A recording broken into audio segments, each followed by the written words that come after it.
Si Tomozaki ay isang loner na ginugugol ang oras sa paglalaro ng video games para makatakas sa masaklap na realidad at natuklasang ang paborito niyang pro-gamer ay ang sikat na babae sa eskwela.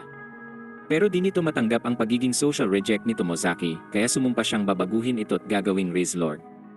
Pagtapos ng klase, si Tomozaki ay nasa lumang AV room at naglalaro ng paborito niyang video game na Super Attack Families o mas kilala bilang Takfam at kalaban niya roon si Shuji Nakamura na isang popular nitong kaklase. Si Nakamura ay may itsura, mga babae, magagandang grado, at atleta pa kaya kumpara dito, si Tomozaki ay parang kandidato para sa pinakatalunan ng taon. Gayunpaman, may isang bagay na magaling siya at yun ang larong ito pero matapos talunin si Nakamura ay nagsimula tong magreklamo sa laro. Imbis na amining talagang talunan siya pagdating roon, sinisi niya ang laro kaya nagmungkahi itong maglaro sila ulit. Sinabi ni Tomozaki kung mananalo uli ay dapat tanggapin ni Nakamura ang talot di na bagong nanalo siya ulit. Pagkatapos ng laro, sinalubong ni Nakamura ang ilang estudyante sa labas at minungkahing tumigil sila sa daan pauwi para uminom. Nang umalis sila, lumabas si Tomozaki ng school building at umuwi habang iniisip kung gaano kabasura ang buhay niya. Kinagabihan, si Tomozaki ay nakaupo sa kanyang kwartong naglalaro laban sa isang player na tinatawag na Nonim na pumantay sa mga galaw niya at humanga sa mga swabing estratehiya ni Nonim. Kahit mas magaling siya sa fighting maneuvers at combo building, mahusay si Nonim sa pag-iwas sa combos. Isang bagay yun na di madaling gawin ng top tier players dahil mas gusto nila ang opensa kaysa depensa kaya napaisip ito kung ba't sobrang bihasa sa depensa ang pangalawang pinakamagaling sa bansa. Napagtanto niyang sinasadya ni Nonim na matalo para masanay nito ang sarili sa depensa at talagang humanga siya dahil doon. Pagkatapos ng laro, nag-message si Nonim at tinanong kung taga-rehiyon ng kanto siya at kinumpirma naman yun ni Tomozaki kaya inaya siya nitong makipagkita. Kinabukasan sa paaralan, habang naglolokohan at nag-uusap ang lahat ay nakaupo si Tomozaki at pinapanood sila at iniisip kung pwede siyang maging top tier na karakter balang araw. Sa break, tinawag siya ni Aoi Hinami, na isa niyang kaklaseng babae at nang tumigil siya ay tinanong kung totoo bang naglaro siya ng Takfam kasama si Nakamura. Di alam ni Tomozaki kung paano sasagot kaya tinanong niya kung paano nalaman at sinabi nitong yun ang usapan ng lahat bago tanungin ang panalo. Sumingit si Nakamura sa usapan at inaming natalo siya pero sinabing hindi yon malaking bagay at inaya si Hinaming umalis na kaysa makitsismis. Nang weekend na yon, nakipagkita si Tomozaki kay Nonim dahil interesado siya kung anong klaseng tao ito pero habang tinitignan ang text ni Nonim na naglalarawan ng suot nito ay doon napagtanto ni Tomozaki na si Nonim ay babae pala. Habang tumitingin sa paligid, napansin niya ang babaeng nakasuot ng palda kaya nilapitan ito at nang humarap ay natuklasan niyang si Hinami pala yon. Nagulat siya nang makita ito gaya ng pagkagulat rin ng isa't hirap siyang paniwalaan na si Nanashi, na top player ng bansa, ay isang mabahong talunan. Sinabi ni Hinami ritong nadismaya siya dahil ang taong pinakanirerespeto ay isang talunan at tinanong ni Tomozaki kung bakit siya ganun magsalita pero sinabi ni Hinaming nilalahad lang niya ang totoo. Nangatwiran si Tomozaki may mga bagay na mas mabuting di sinasabit masamang magsalita ng diretsahan sa taong hindi kilala. Nagsorry si Hinami sa pagbasag ng igo ni Tomozaki at sinabing siya ang bastos dahil parang basura ang sinuot na damit. Sumagot si Tomozaking malaya ang bansa at pwede niyang isuot ang kahit ano pero sinabi ni Hinaming karaniwan sa lahat ang mag-ayos kapag may kikitain iba. Tinignan ni Hinami ang suot ni Tomozaki mula ulo hanggang paa at sinabing mas maayos pa ang walang pera sa kanya. Pati ang magulong buhok niya ay sobrang sakit sa mata bago tumalikod para umalis pero nasaktan si Tomozaki kaya pinigilan siya. Sinabi niyang walang mali sa kanya o sa pananamit dahil hindi lahat ay kailangang makibagay at dagdag pang hindi tulad ng laro, ang buhay ay walang alituntuning kailangang sundin at bawat isa ay may sariling papel. Sa kasamaang palad, ang papel niya sa buhay ay bottom tier karakter na walang halaga sa mga tulad ni Hinaming mayaman na labis niyang kinainisan. Sinabi niyang bawat tao ay may halaga at hindi dapat ipilit ni Hinami ang mga paniniwala niya pero sumagot si Hinami sa kabalbalan nito. Binanggit nitong isa siya sa mga individual na sinisisi ang laro ng buhay imbis na tanggapin na malabasura ang mga kakayahan niya. Sinabi ni Hinaming pwede niyang sisihin ang mundo ng paulit-ulit pero hanggat hindi siya kumikilos para magbago ay mananatili siyang katawa-tawang talunan habang buhay. Sumagot si Tomozaking hindi tulad ng laro ang buhay na pwede lang palitan ang karakter, kaya hinawakan ni Hinami ang kamay niya at hinila ito. Hindi na malaya ni Tomozaking nakaupo na siya sa kwarto ni Hinami at iniisip kung paano siya napunta sa bahay ng babaeng yon nang biglang pumasok si Hinaming iba na ang suot. Akala ng uslak na kamag-anak ito ni Hinami kaya kinailangang ipaliwanag na tinanggal niya lang ang make-up kaya nagmukhang iba. Sinabi ni Hinaming madali lang baguhin ang impresyon ng tao gamit ang kaunting effort at sinabi ring basta may tamang ekspresyon at postura ay maaari na siyang maging kahit anong ninanais. Hindi agad nakuha ni Tomozaki ang ibig sabihin nito kaya nagdemo si Hinami at sinabing sa pagperpekto ng dalawang bagay na yun ay pwede na siyang ituring na normal na tao. Sinabi ni Hinami na huwag nitong isipin na mataas ang stats niya dahil sa kilos niya at ikinuwento niyang payak lang ang pamumuhay niya noong nasa elementarya. Ipinaliwanag ni Hinaming maaaring magkakumpiyansa kung maglalagay lang siya ng maraming effort at tigilan ang pag-astang parang katapusan na ng mundo. Inamin ni Hinaming binuhos niya ang effort sa lahat ng ginagawa niya pero kahit gaano siya kagaling maglaro ng takfam, hindi niya matalo si Nanashi kaya itinuring niyang mas magaling si Tomozaki kaysa sa kanya. Gayunpaman, sa laro ng buhay ay isang talunan si Nanashing ginawa ng parang alipin ng mundo at wala siyang ginagawa tungkol doon dahil takot siyang lumaban pabalik. Sinabi niyang yun ang pinakamalalang bagay na nangyari sa buhay dahil ang hindi niya matalo ay isang walang kwentang individual at ibig sabihin ay mas masahol pa siya rito. Ipinaliwanag pa niyang ang buhay ay binubuo ng mga simpleng alituntuning rason kung ba't isa tong God tier game kaya ituturo niya kay Tomozaki ang mga ito isa-isa at titiyaking maglalaro siyang parang pro. Nakatitig lang si Tomozaking parang uslak bago sabihin hindi nakakakumbinsi ang litanya pero sumang-ayong ang hindi pagsisikap at pagsisi sa laro para sa talo ang pinakamalaking kahihiyan ng isang gamer. Inamin ni Tomozaking si Hinami lang ang player na nirerespeto dahil nakita niya kung gaano kalaki ang hirap na ibinubuhos nito sa paglalaro. Kahit na pakiramdam niyang hindi sila magkaintindihan ay tinanong niya si Hinami kung paano naging God tier game ang buhay kaya sinabi ni Hinaming ang buhay ay kasing ganda ng takfam at doon nagkaroon ng interes si Tomozaki. Bigla niyang naalala kung paano siya tinatawag na magaling ng mga tao online dahil magaling sa takfam pero wala siyang nakukuhang pagkilala sa mga nasa paligid kahit ibinibigay niya ang oras at nakakakuha ng resulta. Inisip nitong di na niya kailangan ng pagkilala sa totoong buhay dahil sapat na ang takfam bilang God tier game. Pero sa unang pagkakataon, may nagsasabi sa kanyang ang buhay ay kasing ganda rin ng takfam kaya naramdamang parang kinikilala ang mga effort niya. Naniniwala pa rin siyang basura ang laro ng buhay at mas maganda ang takfam pero sinabi niyang kung totoo ang binabanggit ni Hinami, bilang gamer ay handa siyang maglaro. Ipinaliwanag ni Hinaming ang unang kailangang gawin ay character development at nang lumabas sila ay binigyan siya nito ng kahon ng face masks at sinabing isuot niya yon habang nagpa-practice ng ngiti. Kinabukasan, sumulat si Hinami ng listahan ng gusto niyang makamit ni Tomozaki una, bukod sa kanya ay makuha ang pansin ng ibang tao sa pagbabago ng postura at itsura nito. Pangalawa, makahanap ng kasintahan bago mag-umpisa ang kanilang 3 taon, at panghuli ay makausap ang 3 babae, na 2 ay pinili ni Hinami at 1 ay siya ang pipili. Pagdating sa klase, nagpa siya si Tomozaking gawin ang task na binigay ni Hinamit na alala niya ang payo ni Hinaming maging direkta sa unang beses ng pakikipag-usap kaya tinanong niya si Yuzu kung may dalang tissue. Sinabi ni Yuzung wala pero tinanong niya si Fuka, na babaeng nakaupo sa likod kaya binigay ni Fuka ang tissue at matapos tong iabot ni Yuzu kay Tomozaki ay bumalik na si Yuzu sa mga kaibigan. Wala nang magawa si Tomozaki kundi gamitin yon pero tinanong siya ni Fuka kung bakit nakangiti ng ganon. Napahiya si Tomozaki at sinabing masakit lang ang ngipin niya kaya siya ay nakasimangot at di nakangiti. Ang sunod na babaeng dapat kausapin ay si Minami Nanami kaya pumunta siya sa klase kung saan alam niyang naroon ito. Pagdating ay napansin niyang wala pa si Hinamit na alala nitong sinabi ni Hinaming makipag-usap lang sa mga babae kapag naroon siya. Tumayo si Tomozaki sa tabi ng mesang parang NPC habang iniisip ang gagawin pero bigla siyang kinausap ni Minamit dahil doon ay nagpanik si Tomozaki pero nagawa pa ring makasagot.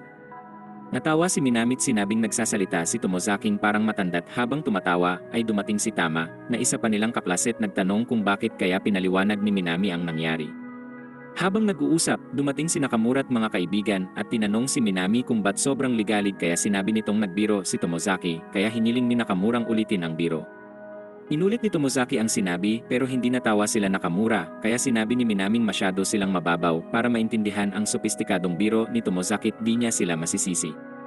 Sumagot si Nakamurang kahit paano ay gumagana ang utak niyang di tulad ni Minaming puro trend lang ang laman at habang nag-uusap, napansin ni Tomozaking kakaiba ang tingin ni Tama kay Nakamura at nagtaka kung bakit. Nang muling ituon ang pansin kay Minami at Nakamura, narinig niyang nagtatanong si Nakamura kung sino ang mas uslak sa kanila ni Minami. Biglang sumingit si Hinami at sinabing tigilan ni Nakamura ang pang-aasar kay Tomozaki dahil natalo siya nito sa larong ikinagulat ng lahat. Sunod niyang sinabing isip bata si Nakamura at yun ang dahilan kaya siya hiniwalayan ng kasintahang mas gusto ang mga totoong lalaking katulad ni Kento Nanami. Dagdag pa niyang kung nais patunayan ang sarili ay dapat talunin si Tomozaki sa takfam at pumayag ito't pag-alis. Nagpasalamat si Minami Tama dahil ipinagtanggol si Tomozaki at sumagot tong ganon ang mga kaibigan. Pagkatapos nun, sa kanilang meeting sa sewing room ay pinuri ni Hinami si Tomozaki sa pagsisikap niya sa unang task kahit pa ginawa niyang suminga sa harap ni Fukang parang uslak at mumiting parang nakakadiring scarecrow. Sinabi ni Tomozaking naging kakaiba ang sitwasyon dahil hindi niya alam ang sasabihin at sinabi naman ni Hinaming ayos lang yun at pagdating ng panahon ay gagaling pa siya. Tinanong ni Tomozaki ang tingin ni Tama kay Nakamura at pinaliwanag ni Hinaming walang pasensya si Tama sa mga tulad nito. Kinabukasan, sinabi niya ritong bukod sa maayos na postura ay dapat matutong makipag-usap habang kasama sa grupo. Nang gabing iyon pagkatapos ng klase ay nakisali si Tomozaki sa usapan nila Hinami at Minami kasama ang iba pang kaibigan nila kaya naman natapos niya ang layunin. Pagdating nila sa istasyon ng tren ay sinabi ni Hinami sa kanyang magkapitbahay lang sila ni Minami at hinikayat itong magsimula rin ng pakikipag-usap sa kanya. Habang naglalakad pa uwi, tinanong ni Tomozaki si Minami kung bakit siya laging masaya at palabirot sinabi ni Minaming naniniwala siyang dapat harapin ang mundo ng may ngiti kahit masama ang lahat. Pagdating nila sa tawiran at habang hinihintay ang pagbabago ng ilaw ay tinanong ni Minami kung may nangyayari sa pagitan nila ni Hinami at sinabi ni Tomozaking imposibleng makuha ng isang tulad niya ang isang babaeng gaya ni Hinami. Kinabukasan, sinabi ni Hinaming dapat mag-practice si Tomozaki sa pagsisimula ng bagong paksa at pagpapalawak ng usapan. Binigyan siya ni Hinami ng mga flashcard na may iba't ibang paksa at sinabing kung sakaling mablangko sa pag-uusap ay magagamit niya yon. Binigyan din siya ni Hinami ng voice recording na magagamit niya sa practice upang malaman kung saan siya dapat humusay. Sinabi ni Hinaming bilang bahagi ng pagsasanay ay ilalaan nila ang Sabado para doon at pagdating ng araw na yon ay nahuli si Tomozaki sa mall at humingi ng tawad kay Hinami dahil late. Pinatawad siya ni Hinami dahil kahit papaano ay nagbihis siya para sa kanilang pangalawang lakad. Nang tanungin ni Tomozaki kung bakit sila nasa mall, hindi sumagot si Hinami at ngumiti sa kanya, kaya nag-alala ito kung anong binabalak niya. Dinala siya ni Hinami sa tindahan ng damit at pinaliwanag na tuturuan niya ang maliit na utak nito kung paano pumili ng masusuot at tinawag yung Create Player Part 2. Tinuro niya ang manikin at sinabing mas mabuting bumili ng ganon dahil pinag-isipan ng mga empleyado ng tindahan ang pagkakabuo ng mga itong ayon sa kanya ay parang paghiram na rin sa fashion sense ng isang pro. Pagkatapos pumili ng gusto, sinabi ni Hinaming lapitan ang empleyado ng tindahan para masubukan ang mga damit. Nagulat si Tomozaki dahil hindi sanay sa ganun at inakalang maaari na lang niyang bilhin ito agad kaya pinaliwanag ni Hinaming kailangan muna nilang hanapin ang tamang sukat. Nang mapansin ang pag-aalinlangan niya, tinanong nito kung bakit siya natatakot at sinabing dapat lang sabihin sa empleyadong gustong subukan yon. Habang papalapit si Tomozaki sa empleyado, paulit-ulit niyang sinasabi ang mga salita sa isipan, ngunit nang makarating siya roon ay nautal siya dahil nakalimutan ng maliit na utak ang sasabihin. Sa halip na sabihin susubukan ang suot ng manikin, sinabi nito na gusto niyang bilhin ang manikin kaya nagtaka na si Hinami sa utak hangin kasama. Pagkatapos, pumunta sila sa restaurant at tinanong ni Tomozaki kung anong pagsasanay ang gagawin doon pero sinabi ni Hinaming kakain lang sila para magpalipas ng oras bago ito magpaayos ng buhok. Tinanong ni Hinami kung napili na ang gustong kainin at matapos sabihin, nagmungkahi itong maghati na lang sila. Pagkatapos umorder, tinanong ni Hinami kung nakinig si Tomozaki sa recording na ibinigay at kinumpirma niya yon kaya tinanong ni Hinami ang mga napansin. Inamin ni Tomozaking iba ang tunog ng boses niya at madalas siyang mabulol o magmukhang uslak kaya sinabi ni Hinaming maaaring gumawa ng mga pagbabago sa mga salita at ibang pangungusap na kanyang napansin. Sinabi ni Hinaming dahil lagi siyang mukhang galit, hindi umaabot ang emosyon niya sa mga tao kaya sinabi niyang vowels lang ang maaaring gamitin sa buong pag-uusap nila. Ipinaliwanag ni Hinaming dapat niyang iparating ang emosyon gamit ang ekspresyon ng mukha, kilos, at tono ng boses. Dumating ang server nilang dala ang pagkain at nang tawagin si Tomozaki, napagtanto nilang si Fuka pala ang naroon. Binati siya ni Hinami at sinabi ni Fukang nagulat siyang magkaibigan sila't pinaliwanag ni Hinaming naging malapit sila pagkatapos ng klase sa home economics. Nang iwan na sila ay sinabi ni Hinaming si Fuka ang magiging unang heroine ni Tomozaki kaya naman nagulat siya. Ipinaliwanag ni Hinaming gagawin nila si Fukang kasintahan ni Tomozaki dahil sa lahat ng babaeng nakasalamuha niya ay ito ang mayroong pinakapotensyal. Dagdag pa niyang nang humingi ito ng tissue kay Yuzu ay handa na ang tissue ni Fuka pero di ito naintindihan ng uslak. Pinaliwanag pa ni Hinaming nang dumating si Fuka upang ihatid ang pagkain ay si Tomozaki ang unang tinawag nito kahit katabi naman siya. Normal lang na unang kausapin ang kapareho ng kasarian pero dahil si Fuka ang kumausap kay Tomozaki, ibig sabihin ay may interes ito. Sumagot si Tomozaking kabaliwang gawing kasintahan si Fuka dahil lang sa hinala ni Hinami sa nararamdaman nito, ngunit sinabi ni Hinaming walang masama sa pagtuklas kung may nararamdaman din siya kay Fuka. Nang tanungin siya ni Hinami kung gustong tumigil, sinabi ni Tomozaking kahit na iniisip niyang mali ang lokohin si Fuka, na pagdesisyonan na niyang manalo sa laro ng buhay, kaya tatapusin niya ito. Kinabukasan sa sewing room, masayang sinabi ni Tomozaki kay Hinaming natapos na niya ang isang maliit na layunin.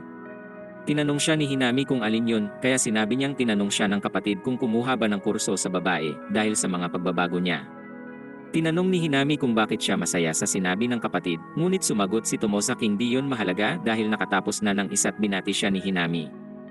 Gayunpaman, sinabi niyang ang tanging nagawa niya ay ginaya ang outfit ng manikin at nagpagupit, ngunit sinabi ni Hinaming naglalagay siya ng panahon para ayusin ang kanyang ekspresyon at postura, kaya naman ito ay nagbubunga na. Sinabi pa ni Hinaming kahit di nakamit ang nais ng mag-isa ay ginawa niya ito sa sariling kamay kaya dapat niyang bigyan ang sarili ng credit. Pagkatapos, sinabi ni Hinaming ang sunod na layunin ay pumunta sa isang lugar kasama ang babaeng kaklasit agad yung tinukoy ni Tomozaki bilang isang date.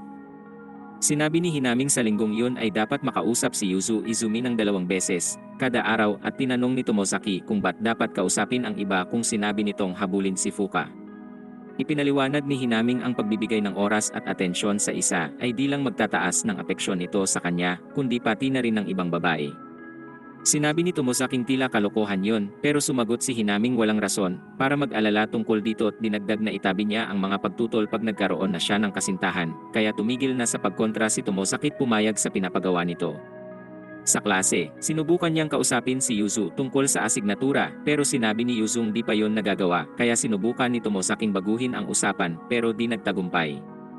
Nang lumayo si Yuzu, sinisi ni Tomozaki ang sarili sa pagiging utak-hangin pero huminto siya nang makatanggap ng isang text mula kay Hinaming nagsasabing mahuhuli ito sa kanilang meeting. Pagkatapos ng klase, nagkita sila sa sewing room at sinabi ni Hinaming huwag niyang sisihin ang sarili sa nangyari kay Yuzu dahil kung natapos ni Yuzu ang asignatura ay maayos sana ang naging takbo ng usapan. Hinimok siya ni Hinaming patuloy na kausapin si Yuzu pero nang mapansin ang pag-aalinlangan ni Tomozaki ay sinabihan niya tong magpakalalaki. Sa buong linggo ay patuloy na sinubukan ni Tomozaking kausapin si Yuzu, ngunit nabigo siya tuwing nagmi-meeting sila ni Hinami ay lagi siyang pinapangaralan nito. Pagsapit ng Biyernes, tinanong niya si Yuzu kung bago ang kardigan pero sinabi nitong yun ang laging suot kaya nakaramdam si Tomozaki ng kahihiyan at nagpunta sa library kung saan nanlumo siya at dun ito nilapitan ni Fuka. Tinanong ni Tomozaki kung bakit naroon pero imbis na sumagot ay sinabi ni Fukang napapansing lagi tong naroon tuwing lumilipat sila ng silid-aralan. Sinabi ni Fukang tuwing dumarating sa library ay napapansin ito kaya nagsorry si Tomozaki sa hindi pagpansin sa kanya. Tinanong ni Fuka kung gusto niya si Michael Andy pero wala siyang ideya roon hanggang sabihin ni Fukang lagi itong nakikitang nagbabasa nun. Tumingin si Tomozaki sa librong nasa harapan at napagtantong dahil laging kumukuha ng libro sa pinakamalapit sa upuan niya ay inakala ni Fukang totoong fan siya ng mga libro ng otor na yon. Nang sabihin ni Fukang fan din siya ng otor, nagsinungaling si Tomozaki at sinabing nagkataong pareho silang fan pero nang tanungin ni Fuka tungkol sa isa sa mga libro ay wala siyang ideya sa sinabi nito. Maswerteng inisip ni Fukang di lang niya alam ang libro dahil di pa nakikita at wala yon sa library at doon binanggit ni Fukang nagsulat siya ng libro at gusto niyang basahin ito ni Tomozaki at magbigay ng feedback.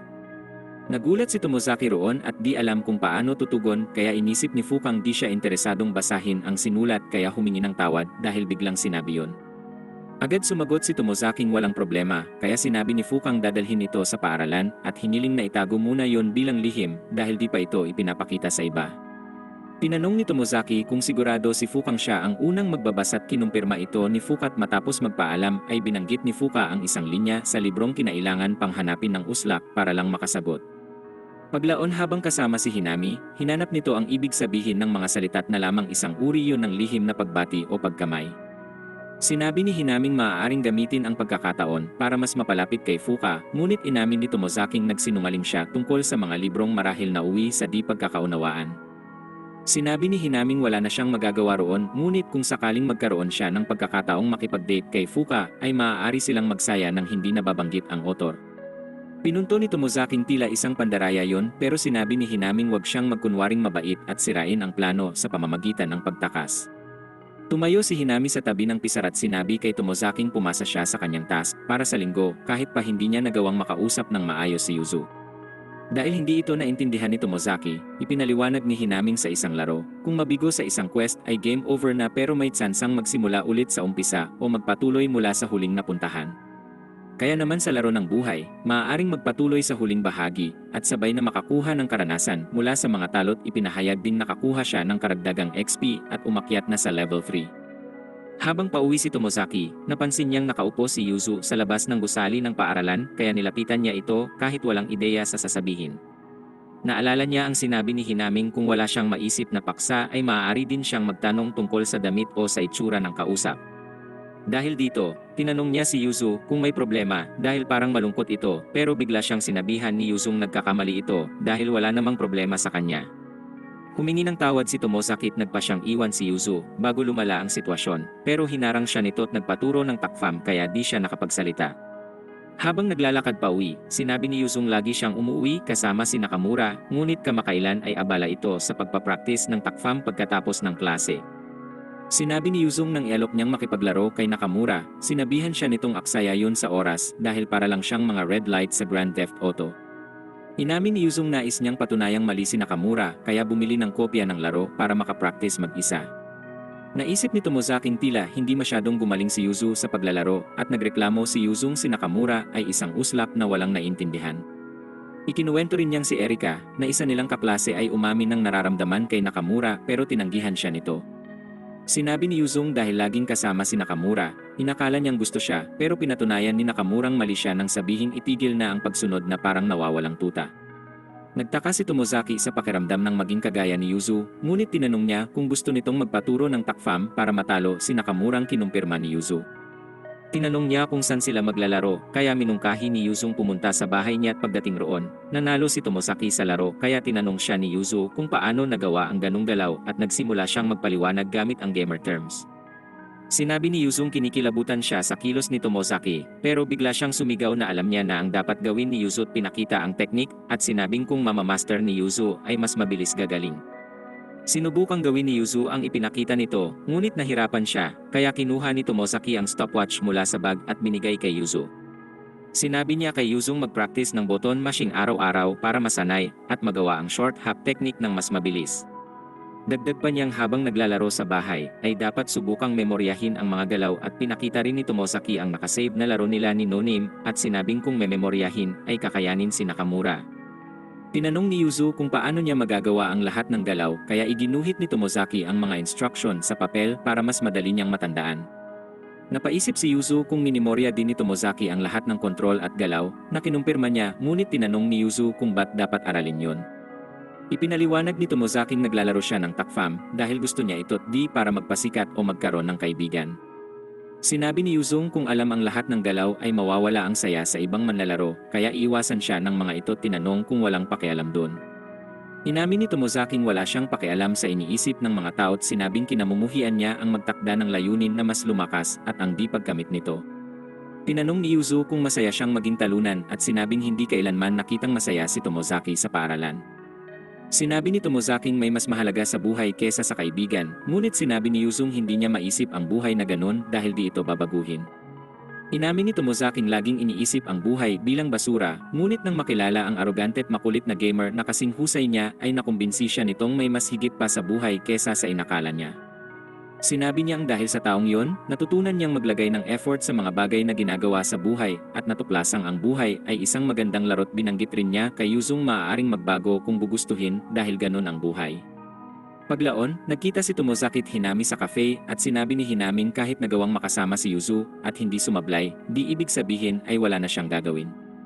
Sinabi ni Hinaming may isa pang heroine sa layunin at tinanong kung nagpa siya ng ayain si Fuka sa isang date.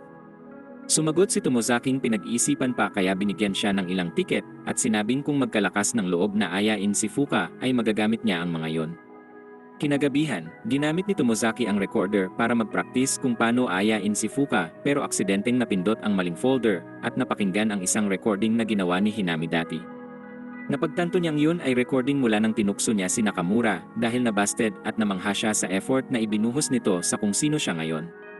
Kinabukasan, nakita ni Tomozaki si Fuka sa library, kaya inaming di pa talaga nakakabasa ng libro ni Michael, andit sinabing pinili niya lang ang libro dahil pinakamalapit ito sa upuan. Sinabi niyang nagpanggap lang siya habang nag-isip ng mga estratehiya sa laro't tinanong ni Fuka kung paano nalaman ang isasagot ng sinabi niya ang mga coded words dito. Sinabi ni Tomozaking nagkataon lang na nabuksan niya ang random na pahina't humingi ng tawad pero sinabing lagi siyang pumupunta roon at pwede silang mag-usap tungkol sa kahit anong gusto ni Fuka kahit di tungkol sa mga paboritong author. Inamin din nitong iniisip niyang basahin ang mga libro ni Michael, andit tinanong kung pwede silang magbasa ng sabay at pumayag si Fuka. Kinagabihan, sinabi ni Tomozaki sa sariling di niya tinanong si Fuka dahil nakokonsensyang pinaasa ito't binalak niyang sabihin kay Hinaming ayain niya si Fuka kapag mas maayos na ang sitwasyon. Paglabas na niya ng classroom ay hinarang siya ng mga kaibigan ni Nakamura at dinala siya sa lumang AV room kung saan naghihintay si Nakamura para sa rematch nila. Bago magsimula ang laro ay biglang pumasok si Yuzu sa silid at nang subukan ni Nakamura na paalisin siya ay sinabi ni Yuzung gusto niyang makipaglaro sa kanya. Si Eric ang kasama nito ay sinubukan siyang pigilan pero pinutol siya ng isa sa mga kaibigan ni Nakamura at sinabing magsisimula na ang laban ni Tomozaki at Nakamura kaya nagpumilit ang mga babaeng manatili doon para manood. Nang magsimula ang laro, ipinakita ni Tomozaki kay Nakamura na di sila magka-level at tinalo niya ito ng madali pero nang paalis na ay hinamon siya ni Nakamura sa isa pang round. Habang naglalaro ay dumating si Hinaming matagal nang naghihintay kay Tomozaki sa sewing room ngunit di ito pinansin at muling tinalo si Nakamura. Patuloy pa ring hinamon ni Nakamura si Tomozaki pero lagi lang ring talo hanggang sa magsalita si Eric at sinabing dapat nang tumigil sa kahihiyan. Sinabi ni Nakamurang wala siyang pakialam at sinabing pwede tong umalis kung gusto bago tanungin kung bakit ba ito dumidikit sa kanya. Nagtaka si Erika sa pagiging uslak nito at sinabing kung nagmamataas dahil sinabing gusto si Nakamura ay dapat tong bumaba sa pedestal. At binanggit ring sinabi lang niya yun para makita kung makakakuha ng tsansang madate ang pinakasikat na lalaki sa klase. Sinabi ni Erikang hindi niya gagawin ang ganun kung alam lang niyang uslak pala si Nakamura pero sinabi nitong wala siyang pakialam sa iniisip ni Erika. Binanggit ni Eric ang ipagpapatuloy lang ni Nakamura ang kahihiyan kontra kay Tomozaki tinanong kung utak hangin ba talaga para di makita ang halata naman. Tinawag niyang talunan si Nakamura dahil di man lang manalo sa larong pinaglaan niya ng napakaraming oras at tinawag pa nitong basura ang laro kaya nagsalita na si Tomozaki. Tinanong ni Erika kung bakit siya kinakausap ng uslak ngunit sinabi ni Tomozaking manahimik dahil walang karapatang magpasya kung maganda o hindi ang isang laro kung di naman ito nasubukan. Sinabi nitong ang pakawalang tulad niya ay di maiintindihan ang ibig sabihin ng pagsisikap sa bagay tulad ng ginawa ni Nakamura sa laro dahil kahit na palagi itong natatalo ay hindi ito huminto sa pakikipaglaban. Dinagdag niyang wala tong karapatang kutyain si Nakamura sa talo dahil ang pagsisikap ay nagbubungat kahit ayaw niya sa mga nang insulto sa takfam, mas ayaw niya ang mga kumukutya sa pagsisikap ng iba. Sinuportahan siya ni Yuzu at sinabing walang masama sa pagkagusto sa isang bagay at binanggit na sinubukan niya ang laro kamakailan kaya naiintindihan niya si Tomozaki. Nainis si Erika sa pakikinig sa mga nerd kaya tumalikod ito at umalis kasama ang mga kaibigan at napaluhod si Yuzu dahil naubusan na siya ng lakas ng loob. Sinabi ni Nakamurang di kailangang sumagot ni Yuzu sa pakawalang yun ngunit pinuri siya sa pagtindig rito at kinuha na ang mga gamit at umalis kasama ang mga kaibigan pero sinabi kay Tomozaking maglalaro silang muli. Nang sila na lang ni Hinami ang naiwan sa silid ay pinunto ni Tomozaking yun ang unang pagkakataong hindi nagsalita ang babae sa isang usapan. Paglaon, pumunta sila Tomozaki at Hinami sa restaurant at sinabing hindi na siya inaasar ni Nakamura gaya ng lagi ngunit nang tanungin si Hinami kung may kinalaman roon ay binago nito ang usapan. Tinanong niya kung balak nitong ayain si Fuka kaya sinabi ni Tomozaking pinagtatrabahuhan pat doon ay kumuha ng mga tiket sa kanyang jacket at tinanong kung gusto nitong sumama sa screening. Tinanggihan ni Hinami ang alok at sinabing may mga club meeting sa oras na yon pero nagmungkahing manood sila ng iba pagkatapos ng club activities niya. Nagalak si Tomozaki kahit hindi siya sigurado kung dahil yun sa isang magandang babaeng inaaya siyang lumabas o dahil papunta na siya sa isang interesanteng buhay ngunit nagpa siya itong sumabay sa agos at pumayag kay Hinami. Sa sumunod na linggo, habang nag-aayos para sa klase ay pinaalala ni Tomozaki kay Yuzung malapit na ang kaarawan ni Nakamura at nagsimula tong magpanik kung ba't yun sinasabi kaya nagtaka siya kung mayroong mali sa sinabi niya. Pagkatapos, sa lunch break ay nilapitan siya ni Mizusawa, na isa sa mga kaibigan ni Nakamurang kinagulat nito kaya tinanong niya kung hinahanap siya ulit ni Nakamura pero tumawa si Mizusawa at sinabing gusto lang niyang pag-usapan ang nangyari nung nakaraan. Sinabi niyang pareho sila ng pananaw ni Tomozaki at maganda ang ginawa nito na matapang na sinabi ang mga nasa isip kaya gusto niyang malaman nito na may mga tao siyang kasama sa laban. Kinagabihan sa sewing room, binanggit ni Tomozaki kay Hinami ang tungkol sa pag-uusap nila ni Mizusawa at sinabing minungkahi nitong lumabas sila kasama ang isang babae.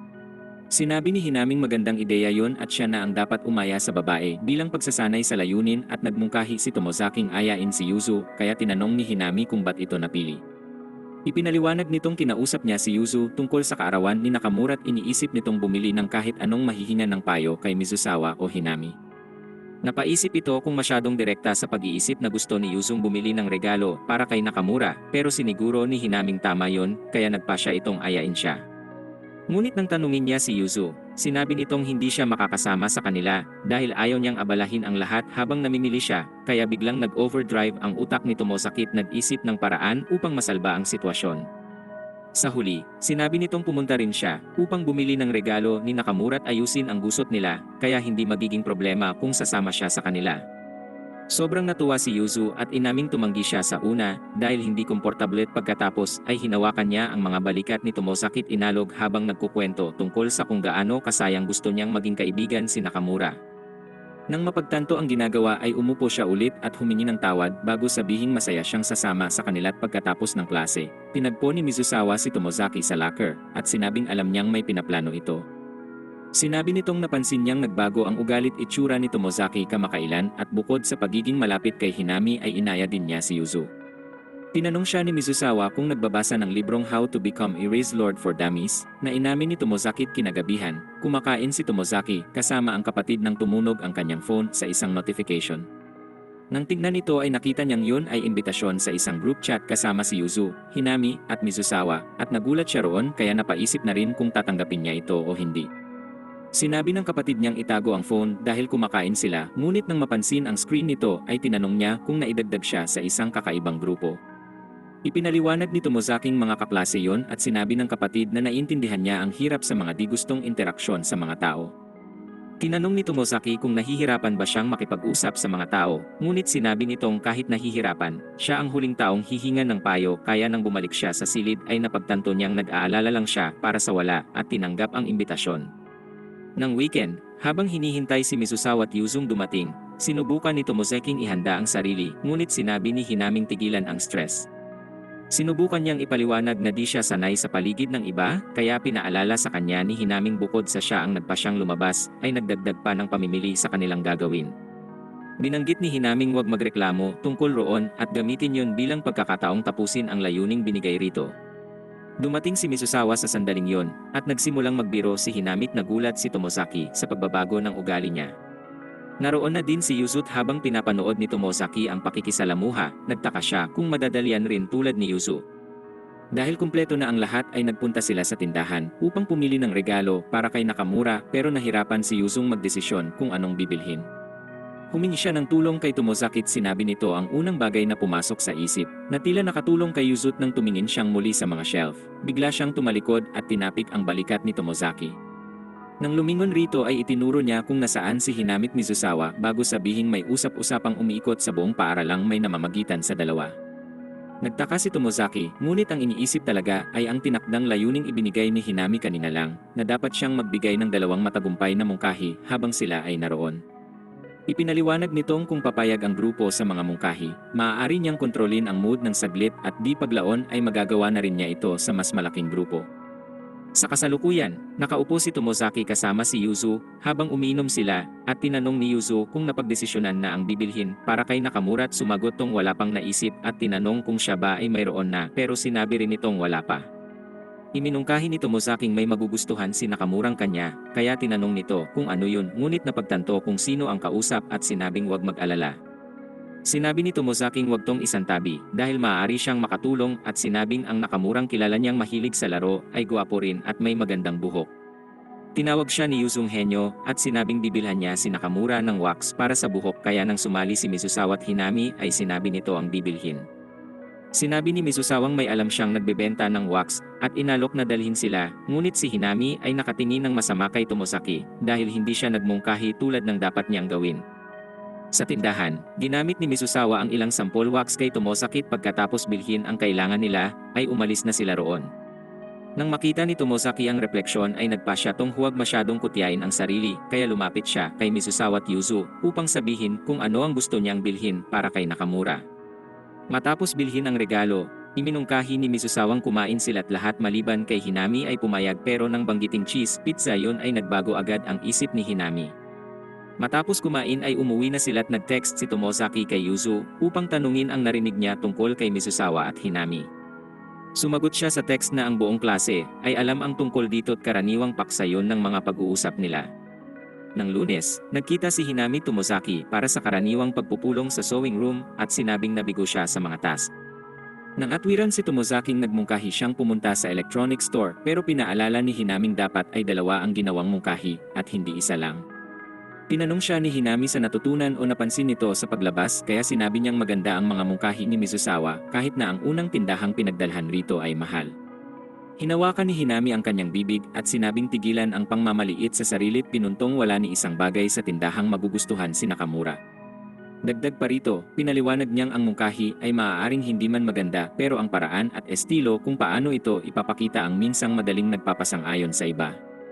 Sinubukan ni Tomozaking tumutol ngunit nagpaliwanag pa si Hinami't wala siyang ibang opsyon kundi makita ang katwiran sa sinasabi. Paglaon sa klase, tinanong ng guro kung sino ang interesadong tumakbo bilang student council president at tumayo si Hinami't hindi na rin nagulat si Tomozaki. Tinanong ng guro kung may iba pang interesado't nagtaas ng kamay si Minami kung saan pagkatapos, humarap siya kay Hinami at sinabing titiyaking mananalo rito. Nang magkita si Hinami at Tomozaki sa karaniwang pulong sa sewing room, sinabi niyang dahil sa nalalapit na halalan ng student council ay ititigil muna ang kanilang mga pagpupulong. Gayunpaman, sinabi niyang ang bagong layunin nito ay maging campaign manager ni Minami't ipinaliwanag na si Minami ay madaling lapitan kaya maaaring gamitin ang pagkakataong sanayin ang sarili. Sinabi ni Tomozaking di siya sigurado kung makakatulong kay Minami't sinabing ayaw niyang maging rason ng pagkatalo nito sa halalan. Tiniyak ni Hinami kay Tomozaking hindi mahalaga kung sino ang campaign manager ni Minami dahil walang paraan na matatalo siya. Matapos iwan si Hinami, lumutang ang isip ni Tomozaki dahil sa layuning binigay ng bigla namang tumakbo si Minami sa pasilyo at muntik nang tumama sa kanya. Humingi siya ng tawad at ginamit ang tsansang tanungin kung maaaring maging campaign manager pero tumanggi si Minami't sinabing di siya maasahan. Paglaon, pumunta si Tomozaki sa library, ngunit nakaupo lang siya sa mesang tila nag-aalala, kaya si Fukang nagbabasa ng libro sa tabi niya ay tinanong kung ano ang problema. Sinabi nitong iniisip ang tungkol sa halalan at nagtanong si Fuka kung ba't nagpa siya si Minaming tumakbo.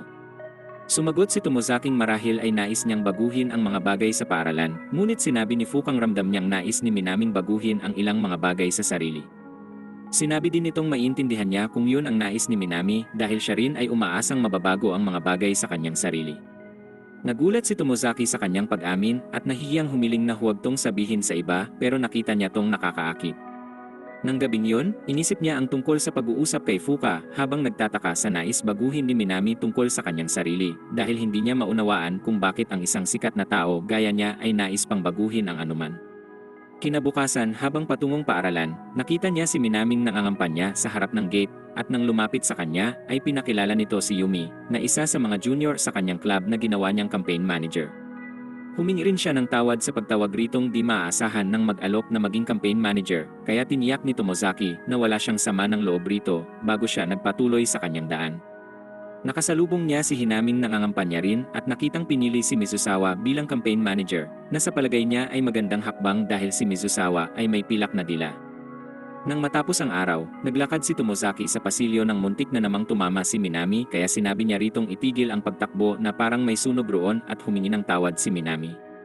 Ipinakita niya ang kopya ng manifesto at pagkatapos basahin ni Tomozaki, sinabi niyang kailangan ng tulong kaya dinala niya ito upang mag-print ng isa pa. Pinasalamatan siya ni Minami sa naging tulong at sinabi ni Tomozaking dahil siya ay uslak sa mga bagay na katulad nun ay handa siyang tulungan ito sa mga problemang nangangailangan ng paggising ng kanyang natutulog na utak. Tinanggap ni Minami ang alok dahil palagay niya ay cool na sabihing may utak sa likod ng eksena at umamin ring kailangan ang dagdag na tulong dahil si Yumi ay karaniwang may club activities pagkatapos ng klase. Tinanong niya kung bakit nais nitong tumulong at pagkatapos mag-isip ng sagot, sinabi ni Tomozaking nais niyang talunin si Hinami. Pinaliwanag niyang bilang gamer, mas umiinit ang laban kung mas malakas ang kaharap at itinuturing niyang malakas si Hinami. Tumawa si Minami dahil sa pagkukunwaring cool ngunit sinabi ritong nasa parehong pahina sila't binanggit ring nahihirapan siya pero ngayong kasama si Tomozaki ay nakaramdam siya ng ginhawa. Sinabi niyang mayroon siyang alas na isinama sa kanyang manifesto, at bilang bahagi ng kanyang plano, pumunta sila sa gym upang makipag-usap sa iba't ibang mga sports club. Pagdating nila roon ay tumakbo si Minami kay Tama at sinimulang amuyin ito na parang aso kahit sinubukan ni Tamang sabihin para siyang maruming gym bag. Habang kinukulit ang kawawang babae, isang senior ang lumapit sa kanila at hinampas ito sa ulot, sinabing nagdudulot siya ng abala sa practice.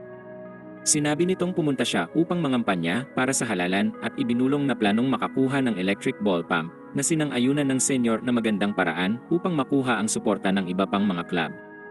Nang gabing yun, nag-usap si Tomozaki at Minami sa playground sa kanilang lugar at tinanong ni Minami si Tomozaki kung bakit siya nagsusumikap na talunin si Hinami. Sa halip na sagutin ito, ibinalik ni Tomozaki ang tanong sa kanya, kaya ipinaliwanag ni Minaming palagi ilang naaalala ng lahat kung sino ang nauna at ang pumangalawa ay laging nalilimutan at nawawalan ng halaga. Sinabi niyang lagi siyang pumapangalawa kay Hinami sa lahat ng ginagawa, kaya nais niyang patunayan na mas mabuti siya at hindi lang laging pangalawa.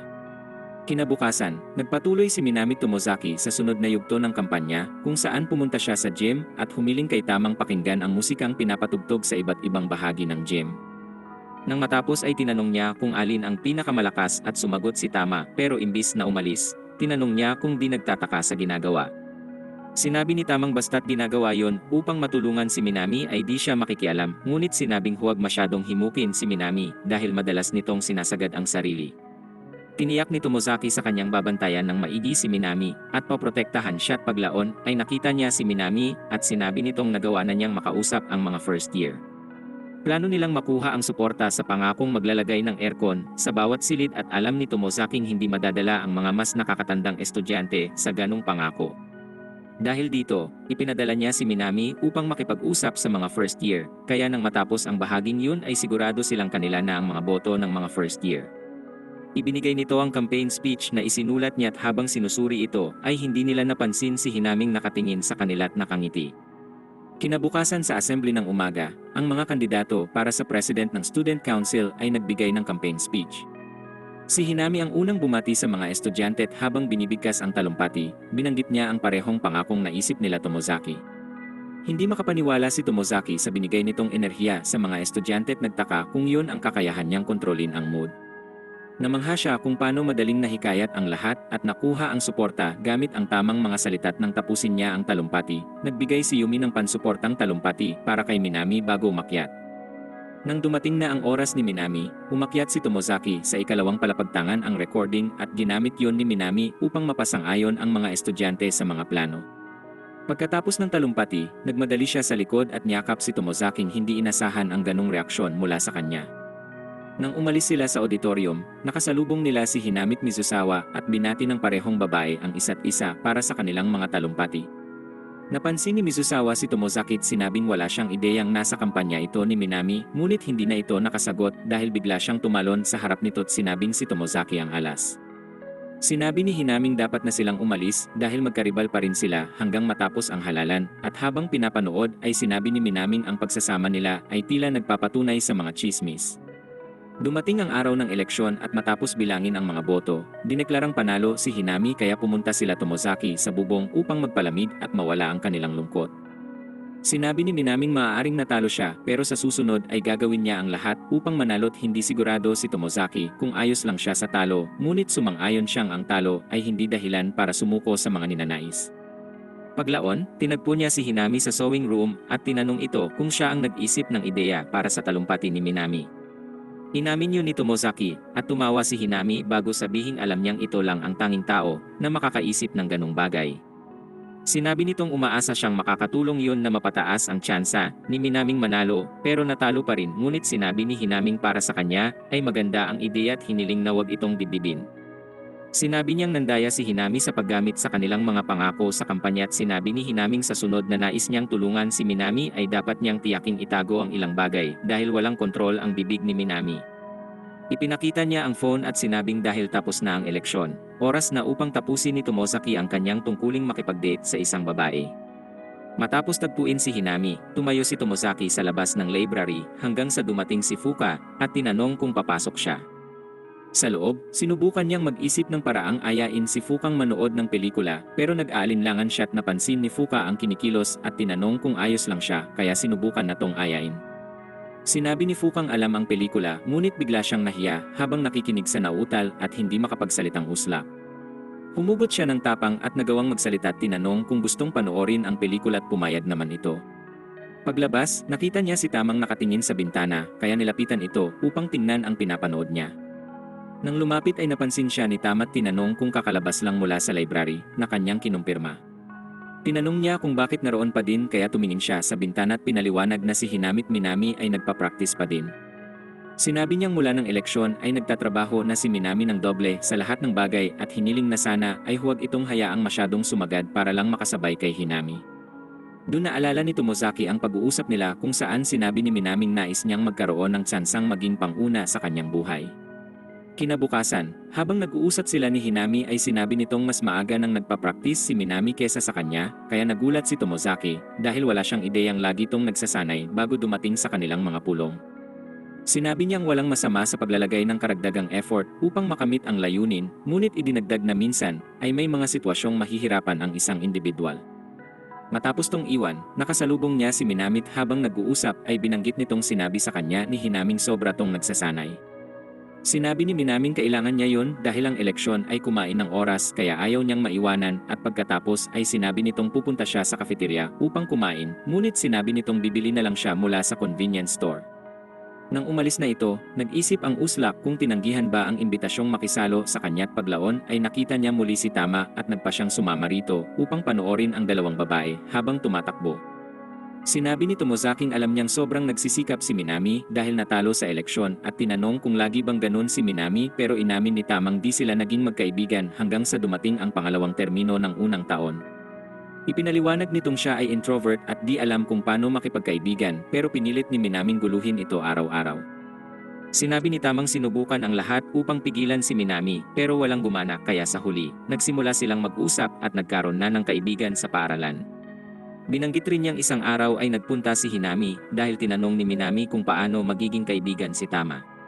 Sinabi ni Hinami kay Minaming subukan niyang kausapin si Tama araw-araw ngunit pinili ni Minaming guluhin na lang ito. Ngunit pinaalala ni Hinami kay Tamang huwag ipaalam kay Minaming alam niya ang tungkol sa usapan dahil tiyak mahihiya ito. Yun ang rason kung ba't tuwing nagpapasya si Minaming gawin ang mga bagay ay di ito pinipigilan dahil laging binibigay ang pusong may magandang intensyon.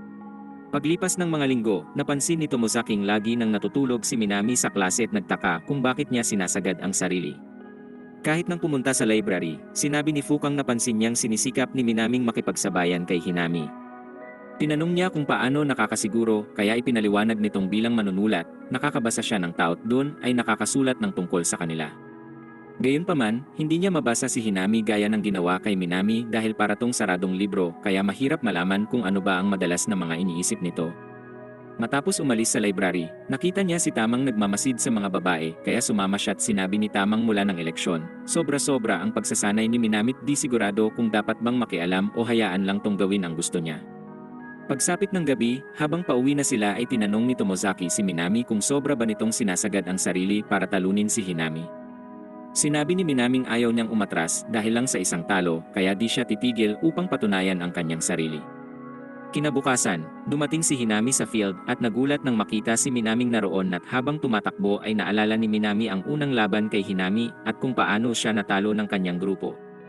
Hindi siya masaya sa pagkatalo, ngunit sinabi ng kanyang mga kakamping ayos lang sa kanila ang pangalawa dahil alam nilang ginawa ang lahat ng makakaya. Sa kasalukuyan, natapilok si Minamit muntik ng madapa habang tumatakbo kaya nag-alala si Hinami ngunit nagawa niyang pigilan ang sarili. Nang kitain ni Hinami si Tomozaki, ipinaliwanag niya ang pagkabahala tungkol sa labis na stress na dinaranas ni Minami sa pagsasanay. Napansin din yun ni Tomozaki at tinanong kung ba't may obsesyon si Minaming talunin siya pero sinabi ni Hinaming di dapat manggaling sa kanya yun kaya nagpa siya tong hanapin si Yumi tanungin rito ang tungkol kay Minami nung nasa middle school pa. Nang gabi ring yun, nagsimulang umulan at parehong natuwa si Tama at Tomozaki dahil alam nilang di makakapagsanay si Minami. Ngunit nagulat sila nang makitang may tumatakbo sa field at nagmadali silang lumabas pero nang makarating roon ay nakita nilang si Hinami yun at hindi si Minami. Kinabukasan ng oras na para sa pagsasanay, napansin ni Tomozaking paalis si Minami sa paaralan kaya sinundan niya ito't nahabol sa istasyon ng tren. Habang naghihintay sila sa tren, sinabi nitong alam niya ang tungkol sa laro na naganap sa pagitan nila ni Hinami nung middle school at tinanong kung yun ang naging dahilan ng kanyang kompetisyon kay Hinami. Ipinaliwanag ni Minaming matapos ang laro kay Hinami ay pinanood niya ito, ngunit natalo ang grupo ni Hinami. Sinabi niyang ang pinaka-interesante ay nang i-anunsyo ang panalo ng ibang grupo ay umiyak si Hinami na naintindihan niya dahil alam niya kung gaano karaming effort ang ibinigay nito upang manalo. Sinabi niyang nagpa siya tong maging katulad ni Hinamit magsikap na maging pinakamahusay pero nang magsimula sila sa high school, naging magkaibigan sila matapos siyang lapitan ni Hinamit purihin sa mahusay na pinakita sa laro. Ngunit sa paglipas ng panahon, lagi na siyang pangalawa kay Hinami at napagtantong di niya kayang maging katulad nito. Sinubukan ni Tomozaking sabihin kasing galing siya ni Hinami, ngunit sinupal siya ni Minamit sinabing may nakalimutan sa paaralan at dapat siyang bumalik kaya iniwan tong mag-isa roon. Sa sumunod na linggo, sinabi ni Hinami kay Tomozaking di nagpakita si Minami sa practice nung umaga pati weekend, kaya lalo siyang nag-alala sa biglang pagbabago nito. Paglaon, narinig niya si Tamang tinatanong si Minami kung totoong umalis siya sa track team, kaya sinabi ni Minaming inisip niya ito nung katapusan ng linggo at nagpa siyang yun ang pinakamainam na gawin. Sumali si Hinami sa dalawang babae at humingi ng tawad si Minami sa pag-alis sa grupo kahit pa sinabi ni Hinaming lagi tong inaabangang makasama tuwing tumatakbo. Habang pinapanood ang interaksyon ay napaisip si Tomozaki sa dahilan ng pag-alis ni Minami sa grupo. Nang matapos ang klase ay tinawag ni Minami si Tama at sinabing pauwi na siya ngunit tumayo si Tomozaki at hiniling na umuwi silang tatlo nila Tama. Sinabi pa ni Tamang di siya magsasanay para magkasama silang tatlo, kaya humingi si Minami ng tawad kay Yumi sa pag-iwan sa kanya at sumama kay Tama at Tomozaki. Habang naghihintay sa istasyon ng tren, sinubukan ni Minaming makipag-usap, ngunit tinanong siya ni Tama kung ayaw kay Hinami. Tumahimik si Minami at pagkatapos ay sinabing hindi niya kailanman maaaring kamuhian si Hinami dahil mabait ito. Ngunit bigla siyang umiyak at sinabing kahit si Hinami ay mabait at walang ibang katangian, kundi maganda, hindi niya maiwasang makaramdam ng panliliit kumpara dito. Inamin nitong naiinggit siya kay Hinami at nagpa siyang kung mananatili sa grupo na may ganong pag-iisip, magiging dahilan lang yun upang lalo niyang kamuhian si Hinami. Sinabi niyang kahit humahanga sa mga pagsisikap ni Hinami, hindi niya kailanman maaabot ito't kinagat ni Tama ang tenga niya at hinila ang ulo pababa sa dibdib at hinimas ang ulo nito. Sinabi nitong maaaring di man siya pinakamahusay sa akademya o sports, pero siya ang may pinakamalasakit sa iba.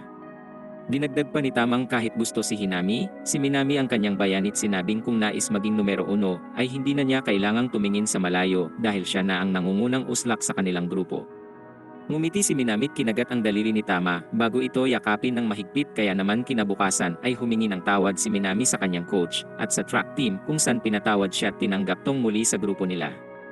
Sa sewing room naman ay sinabi ni Hinami kay Tomozaking ang bagong layunin ay ibigay ang regalo kay Nakamura at kausapin ng 3 minuto. Matapos ibigay ni Yuzu ang kanya, naglakas loob si Tomozaking lumapit at ibigay ang regalo kung saan tinanggap ito ni Nakamura at nagpasalamat pero napansin ni Tomozaking sinasabi ni Hinaming di pa tapos ang 3 minuto. Wala siyang maisip na iba pang sasabihin kay Nakamura pero ayaw ding mabigo sa layunin kaya tinanong ng uslak kung totoo ang mga chismis tungkol kay Hinami at Mizusawa.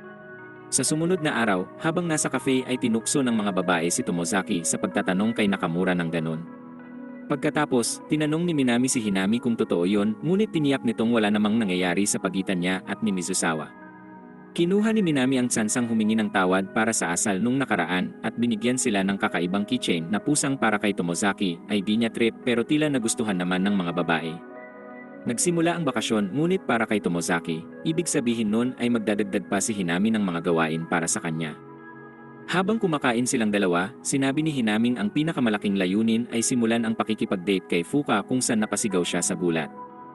Sinabi ni Tomozaking masyadong mataas si Fuka para sa talunang gaya niya pero sinabi ni Hinaming may mga bagay silang pagkakasunduan at sa kung anong rason ay gusto siya ni Fuka.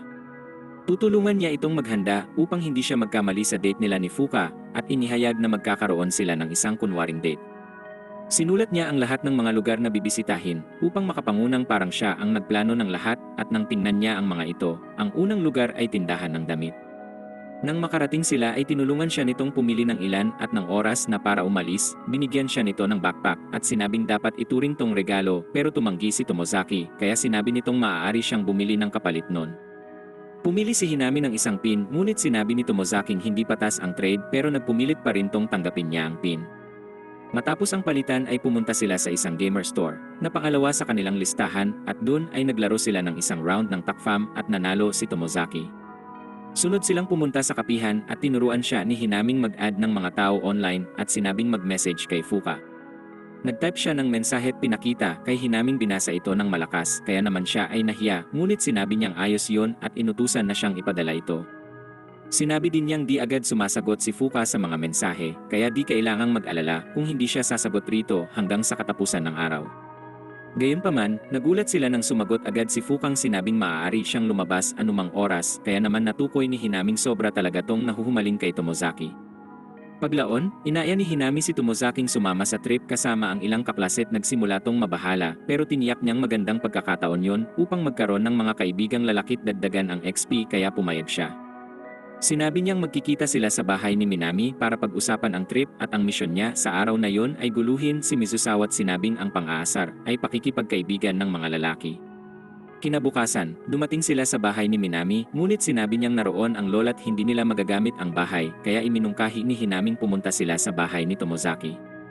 Sa bahay ni Tomozaki, umakyat sila sa kwarto at agad nagsimulang maghanap si Minami ng mga magasin pero ang natagpuan lang ay mga game controller. Pagkatapos ay nagplano sila kung paano mapagsasama si Yuzut Nakamura at habang nag-uusap, siniguro ni Tomozaking ibigay ang mga opinyon at kontrahin ang ilan sa mga mungkahi ni Mizusawa gaya ng sinabi ni Hinami sa kanya. Nang bumalik si Tomozaki mula sa kusina matapos ilapag ang mga platong ginamit nila, nakasalubong niya si Mizusawang pinuntong binili niya ang hair wax ngunit hindi ito ginagamit. Inamin ni Tomozaking di niya alam kung paano gamitin kaya nagpa siya si Mizusawang ipakita sa kanya kung paano. Nang bumalik sila sa kwarto, ang mga babae ay namangha sa buhok ni Tomozaki at sinimulang asarin ni Minami ang dalawang lalaki sa kanilang kinikilos. Matapos magpaalam ng tatlo ay sinabi ni Tomozaki sa sariling magiging masaya ang kanyang bakasyon nang kasama sila. Kinabukasan, nakipagkita siya kay Fuka para sa date at pagkatapos ng pelikula, umalis sila para kumain, ngunit habang nag-uusap ay nagsimulang mag-isip si Tomozaki ng mga kalokohan. Naalala niya ang mga flashcard na ibinigay ni Hinamit binanggit ang paksa rito dahil naniniwala siyang mas ayos na yon. Ngunit sinabi ni Fukang ramdam niyang nagbago ito mula sa pagiging madaling kausap patungo sa isang mahirap unawain kaya naramdaman ni Tomozaking nabigo siya sa layunin. Sa kanyang pag-uwi, ipinaliwanag ni Fukang na hihirapan siyang makipag-usap sa mga lalaki kaya nang sinabi yun kanina ay di ito ang tinutukoy. Sinabi rin niyang nag-enjoy siya sa paglabas nila at gustong makipag-date ulit sa kanya kaya nakahinga na si Tomozaki. Habang naglalakad, tinawagan niya si Hinami at sinabi ang tungkol sa date, kaya pinayo nitong imbitahan si Fukang manood ng mga fireworks kasama siya, na ginawa nito nang makauwi. Sa araw ng trip, habang nasa tren sila ay sinabi ni Hinami kay Tomozaking ang kanyang layunin ay makagawa ng mungkahi, mang-asar, o tumutol kay Nakamura ng 3 beses sa biyahe.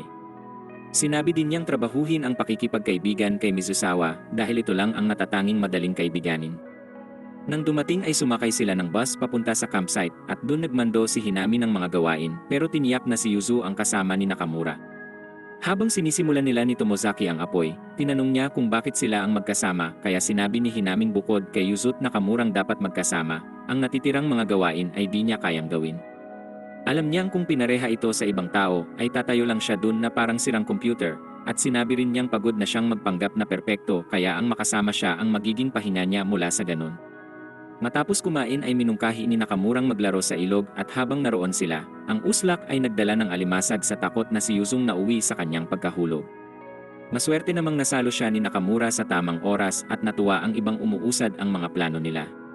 Paglaon, nagpunta na sila sa mga kabin at tinanong ni Nakamura si Mizusawa kung may mga barahat sinabi ni Mizusawang maaari siyang manghiram.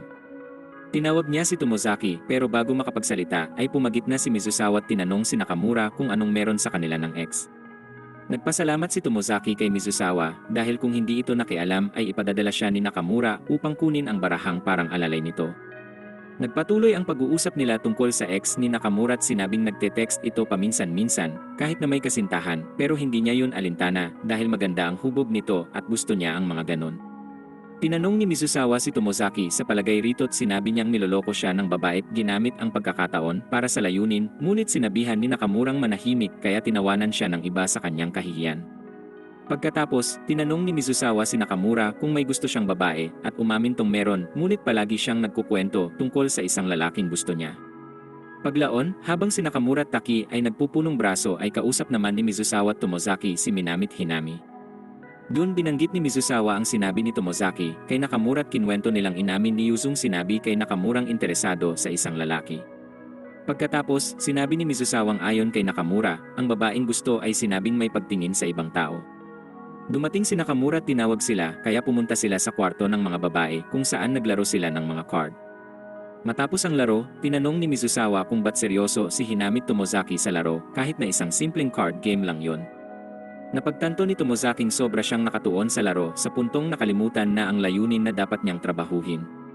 Nang magsimulang magreklamo ang iba tungkol sa kanilang malas sa laro, natawa si Nakamura sa kanila dahil hindi sila magaling roon. Sinamantala ni Tomozaki ang tsansa upang ituloy ang layunin kaya pinaalala niya kay Nakamurang mas malala pa ito sa iba kaya pinagtawanan siya ng mga yon. Bilang isang mahilig sa chismis, tinanong ni Minami si Mizusawa sa mga interesanteng bagay sa buhay niya. Sinabi ni Nakamurang may hinaharot si Mizusawa mula sa ibang paaralan, ngunit binaliwala niya lang ito at sinabing di pa sigurado kung makikipag-date siya rito bago pumunta sa banyo. Sumakay si Tomozaki at ginamit ang tsansa para sa pakikipagkaibigan kaya tinanong niya si Mizusawa tungkol sa babae. Sinabi ni Mizusawang may kausap siyang babae at hindi alam kung gusto ito o hindi ngunit nang tanungin ni Tomozaki kung bakit siya makikipagrelasyon sa hindi naman gusto ay di ito nakasagot. Nang gabing yun ay pumunta sila sa bathhouse at habang nasa banyo ay nag-usap ang mga babae kung paano nila mapagsasama si Yuzo Nakamura at samantala, sa banyo ng mga lalaki ay napatahimik ang mga uslap nang makita ang alaga ni Tomozaki. Binuhat ito ni Taki habang ang iba ay tinutukso siya dahil sa laki nito kaya nang ibaba siya ni Taki ay naharap naman ito sa alaga ni Nakamura. Nagpasya tong tsansa na yung tapusin ang layunin kaya sinabi niya kay Nakamurang maliit ang alaga nito para sa kanyang edad kaya naman di napigilang matawa ng dalawa.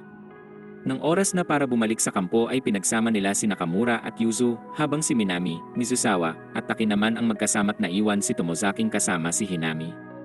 Sinabi ni Hinami kay Tomozaking bibigyan siya ng kaunting pagsasanay pero hindi niya naintindihan ang sinasabi nito hanggang bigla tong sumigaw at niyakap siya.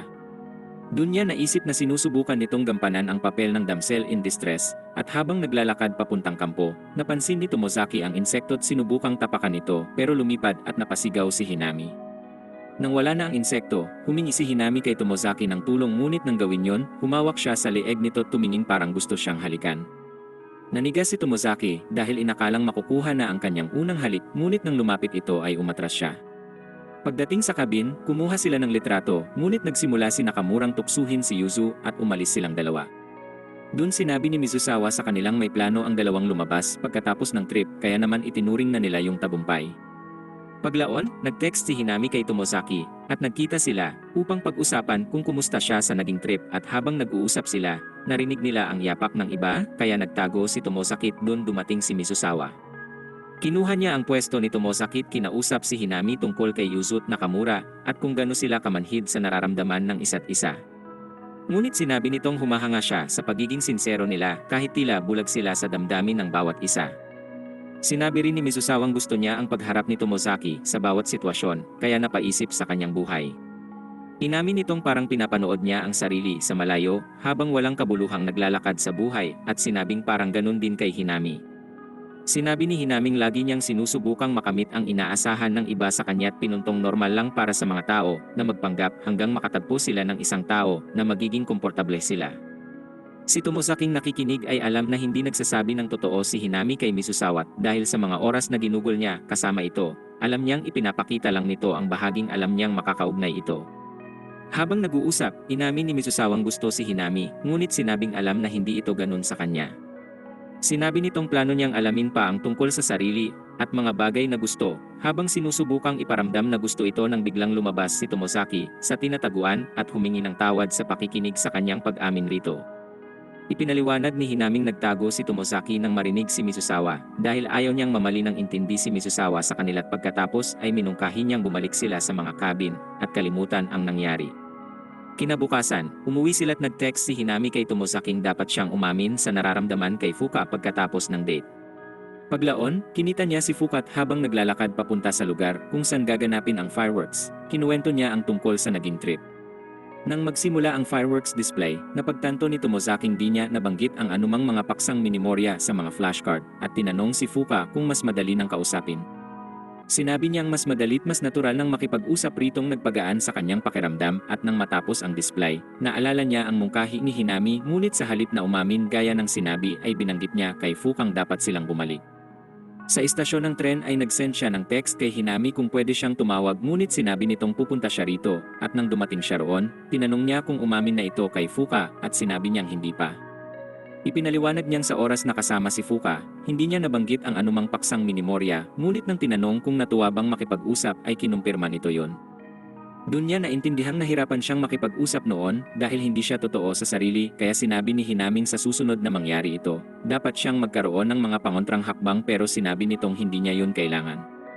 Sinabi niyang dapat nilang ituon ang pansin kung may nararamdaman kay Fuka o wala ngunit di sang-ayon si Hinami dahil sa tingin niya ay uslak ang mga nagsasabing kailangan nilang hanapin ang mga sarili. Nang atwiran tong ang pagtahak sa buhay ng walang estratehiya at layunin ay walang saysay, ngunit sinabi ni Tomozaking mali ang pagtatalaga ng ganun bilang rason para magpatuloy. Gayunpaman, inisip ni Hinaming suko na siyang baguhin ang buhay kaya inalis niya ang pin sa bag na ibinigay nito at sinabi sa kanyang ibalik ang kanyang backpack bago ito iwan roon.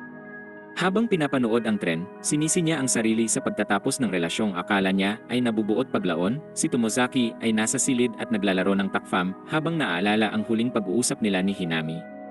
Biglang pumasok ang kapatid niya at sinabi ritong bumaba para sa hapunan, ngunit bago umalis, sinabi niya ritong wala siyang ideya kung anong nangyayari na nauwi sa kanyang pagbalik sa dating talunang pamumuhay. Nang bumaba siya ay pinunto nitong dahil sa pagkukulong sa kanyang silid ay di man lang nito nahawakan ang kanyang phone. Pinaalam din nitong nakatanggap siya ng mensahe mula sa isang babae, ngunit dahil sa ugaling parang katapusan na ng mundo ay di siya tumugon sa mga ito. Kinuha ni Tomozaki ang phone at nakitang ang mga mensahe ay mula kay Fukang humihiling na samahan siyang kumuha ng bagong libro kaya pumayag siyang sumama. Nang magkita ay sinamahan niya ito sa bookstore para makuha ang libro at sunod ay pumunta sila sa restaurant. Doon ay sinabi niya ritong may isang tao na nagtuturo sa kanya kung paano magkakumpiyansa at baguhin ang kanyang pamumuhay. Inamin niyang kadalasan tuwing nag-uusap sila ay minimemorya niya ang mga paksa para maging maayos ang takbo ng usapan. Ngunit nang sabihin nitong nadalian siyang makipag-usap rito nung gabi ng fireworks display ay hindi siya gumamit ng anumang minimoryang paksa. Sinabi rin nitong kahit nagugustuhan ang bagong siya, nag-aalala siyang nawawala ang tunay na sarili kaya di alam ang gagawin. Binanggit ni Fukang tuwing naiisip siya ay puro itim at puti lang ang nakikita kaya naman naramdaman niyang tila magkapareho sila. Ngunit habang nakikilala ito, nagsimula siyang makakita ng mas maraming kulay at sinabing kung ang kulay ay bunga ng patnubay ng isang tao ay mabuti yon. Pinaintindi niya ritong maaari pa ding magpakatotoo habang sabay na tinatamasa ang bagong buhay at nang gabing yon, nag-text si Tomozaki kay Hinami at humiling na magkita kaya sinabi nitong pumunta sa parehong lugar na una silang nagtagpo. Nang dumating, sinabi ni Tomozaking bago siya makilala ay inisip niyang ang buhay ay di dapat tamasahin pero habang tumatagal, ipinakita nitong tulad sa mga laro ay pwede ring gawin ang gusto niya.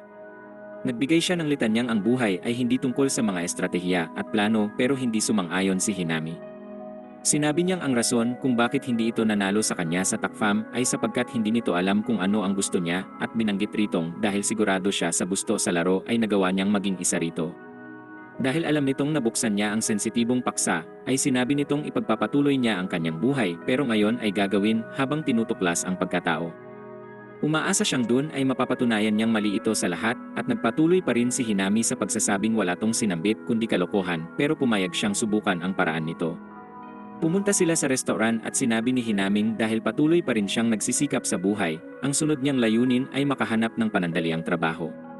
Sa araw ng kanyang job interview, nalaman niyang si Mizusawa ay pumapasok rin dun kaya naman magkasama silang magtatrabaho. Paglaon, sumama siya kay Hinami, Minami, Mizusawa, at Yuzu para tulungan si Yuzung pumili ng damit para sa date kay Nakamura. Sinubukan ni Yuzu ang iba't ibang damit pero di nagkasundo ang tatlong uslak kaya humingi siya ng payo kay Tomozaki dahil halos wala rin naman itong fashion sense, ay sinabi nitong maganda siya sa lahat ng kanyang sinubukan.